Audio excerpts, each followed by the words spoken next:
بسم اللہ الرحمن الرحیم۔ ناظرین، میں ہوں آپ کا ہوسٹ قاضی محمد رشید اور آپ دیکھ رہے ہیں وائس آف کوٹادو۔ جیسے کہ آپ جانتے ہیں، اسحاق ڈار کے حوالے سے پورے پاکستان میں مختلف قسم کی خبریں اور مختلف قسم کی افواہیں پھیلی ہوئی ہیں۔ وفاقی وزیر داخلہ رانا ثناءاللہ نے کہا ہے کہ اسحاق ڈار آئندہ ہفتے جبکہ نواز شریف عام انتخابات سے پہلے پاکستان آئیں گے۔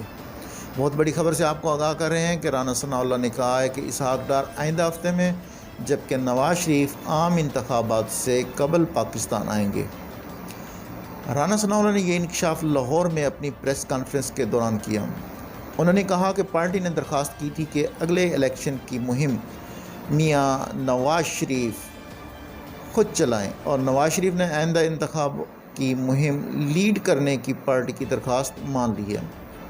واضح ہے کہ گزشتہ روز اسلام آباد کے احتساب عدالت نے سابق وزیر خزانہ اسحاق ڈار کے دائمی وارنٹ گرفتاری معطل کر دیے تھے۔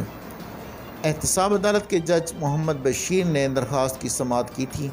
سابق اسحاق ڈار کے وکیل قاضی مصباح عدالت کے روبرو پیش ہوئے تھے اور استدعا کی کہ اسحاق ڈار کے دائمی وارنٹ گرفتاری منسوخ کیے جائیں۔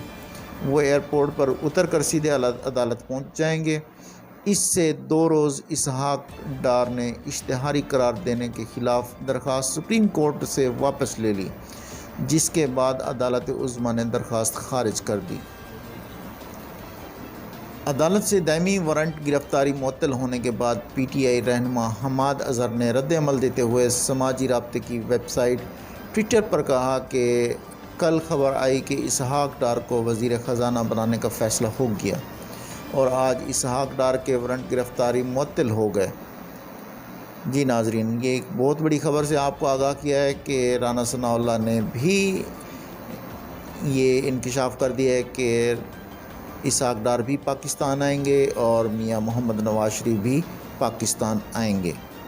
جیسے مزید کوئی اپڈیٹ ہوتی ہے آپ کو انشاءاللہ اس سے آگاہ کریں گے۔ اگر آپ ہمارے چینل پر نئے ہیں تو ہمارے چینل کو کبھی کائنڈلی سبسکرائب کر لیں اور بیل آئیکن کے بٹن کو دبا دیں تاکہ نوٹیفیکیشن کی صورت میں آپ کو ہماری تمام ویڈیوز ملتی رہیں۔ تب تک کے لیے اجازت دیجیے۔ اللہ نگہبان۔